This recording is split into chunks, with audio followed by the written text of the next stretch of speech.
There's something amazing about Minnesota. 10,000 lakes, endless wetlands, beautiful summers. I came here alone because I needed silence. My life was falling apart. My marriage was falling apart. There was nothing I could really hold on to. But what I found here was more than anything I imagined.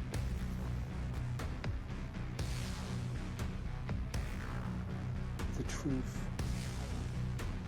was uglier than anything in my life. 3 months earlier, my father died. And with him went the last person who still believed the stories my family carried about the North Woods and the backwaters of Lake Superior. He had grown up near Grand Morales, and he spent his entire childhood warning me about the places where the shoreline turned the stones red. He called it respect. He never called it superstition. There were spirits older than the pines, he used to say. Some of them live where the water goes too deep for light. After the funeral, I found one of his journals tucked in the attic. Most of it weathered notes, fishing logs, rough maps of the North Shore. But near the back, written in a shaky pencil with a single page headed one word: Issue Pishu. Underneath, my father had drawn a rough map of a hidden cove northeast of Grand Morales, marked with a warning: do not take the copper, and do not stay after the moon rise.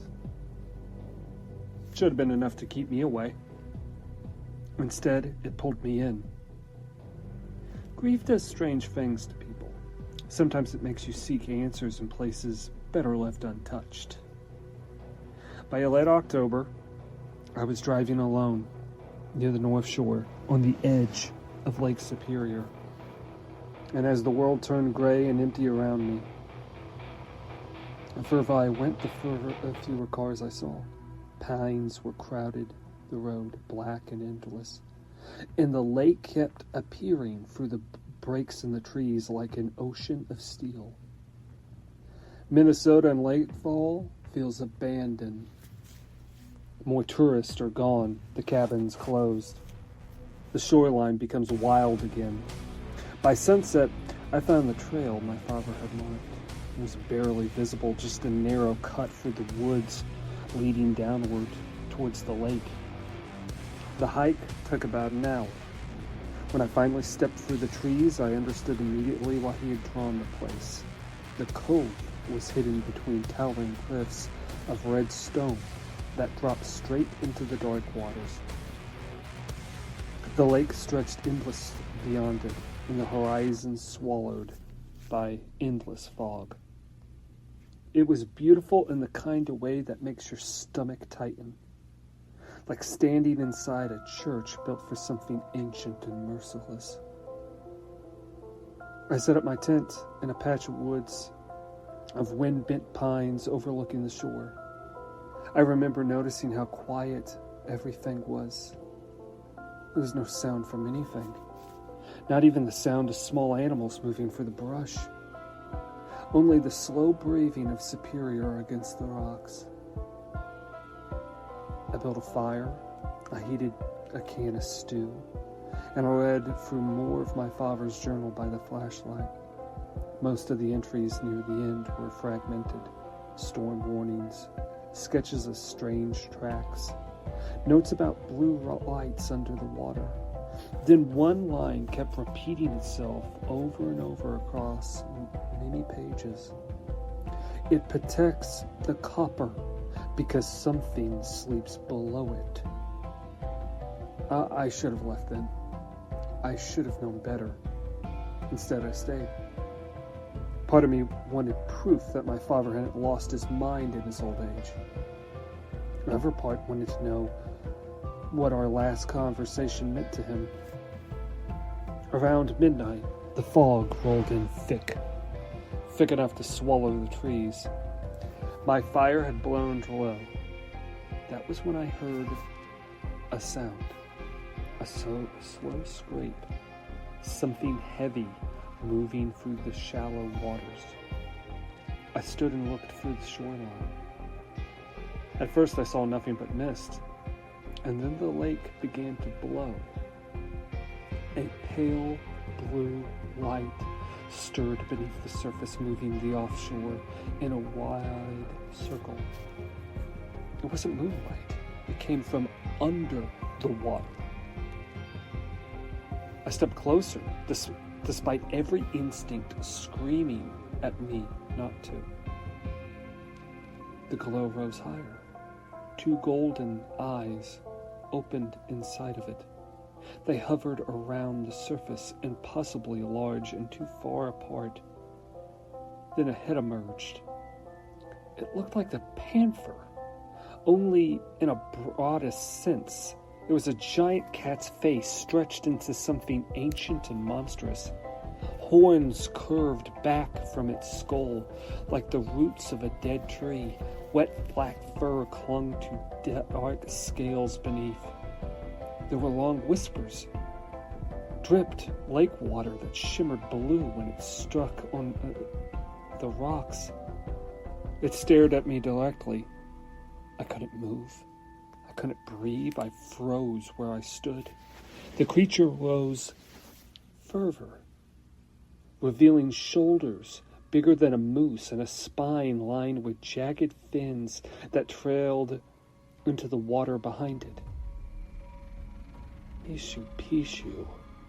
The words formed in my mind. The legend that my father had spoke about. It made no sound. It just simply watched, and as silently as it had appeared, it sank back into the water and vanished. The glow faded. The darkness rushed back, and I didn't sleep. As dawn approached, I went to the shoreline where it had surfaced. The wet sand held tracks, massive feline prints, each one nearly the size of my chest, with claw marks gouged deep into the earth. They led out of the water and towards the cliff wall. I followed them to a narrow crack in the red stone that I hadn't noticed the night before. It opened to enter a small cave. Inside, the air smelled of wet minerals and old earth. The walls shimmered with veins of native copper running through the stone like frozen lightning. At the back of the cave, I found what looked like a crude altar, stacked stones, old bones, and a collection of green-stained copper chunks placed in careful circles. Were they offerings? Were they warnings?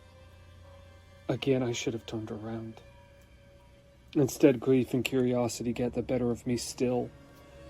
I took one small copper stone. The moment it left the ground, the temperature dropped. Outside, thunder cracked across the sky. I froze, because that's when I heard it. A growl. Not from outside, from deep below my feet. The cave floor vibrated hard enough to knock dust from the ceiling.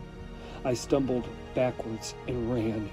By the time I reached camp, the lake had transformed. Waves slammed against the shore, though the wind was dead still. The water had turned almost black and churned by something massive moving beneath the surface. I stuffed the copper into my backpack and started up the trail. Halfway through the woods, the storm hit. Rain came down in sheets. Branches snapped overhead. And through the trees, pacing me in total silence, I saw golden flashes. They were eyes. Always the same distance away. Always just beyond the reach of the flashlight. No matter how fast I moved, it stayed behind. The thing could have killed me whenever it wanted to. That's what terrified me most. It was hurting me.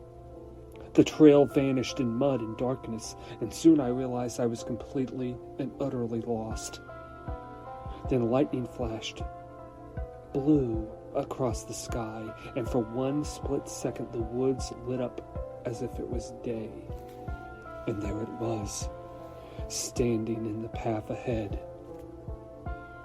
The wet blue panther Mishu Pishu. Its shoulders filled the trail. Rain hissed off of its scaled back.